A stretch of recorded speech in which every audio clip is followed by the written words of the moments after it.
Orada fransız spiker, mənim moderatorum, salonda ermənilər, yunanlar, müxtəlif millətlərdən bizi sevməyənlər də var idi. Dedi, sizin anlatma şəklinizə və bədii dilinizə heyran qaldım.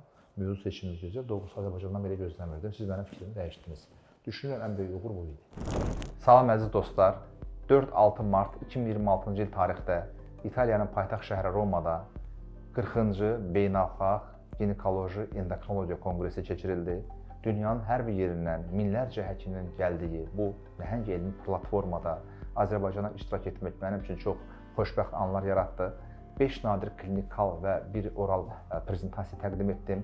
Təşkil komitəsinə verdiyim məlumata görə endokrinoloq olaraq Azərbaycana ilk təmsil olunmağımız idi. Bu toplantıda mən 46 XX male sindromlu nadir bir xəstəliyi müzakirəyə çıxardım. With vitamin development, testosterone, after our treatment, normal result reference our testosterone levels.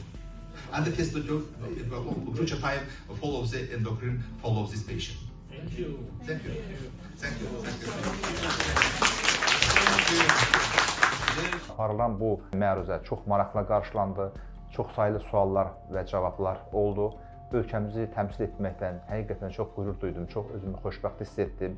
Orada bəzi həmkarlarımızın ölkəmiz haqqında müsbət fikirləri formalaşdı. Düşünürəm, bu böyük bir uğur idi və təqdim etdiyim bu xəstə nümunələri real Azərbaycanlı canlı bizim xəstələrimizin orada bir diskusiyası idi. Bu təqdimatda iştirak etməkdən özümü çox xoşbəxt hesab edirəm.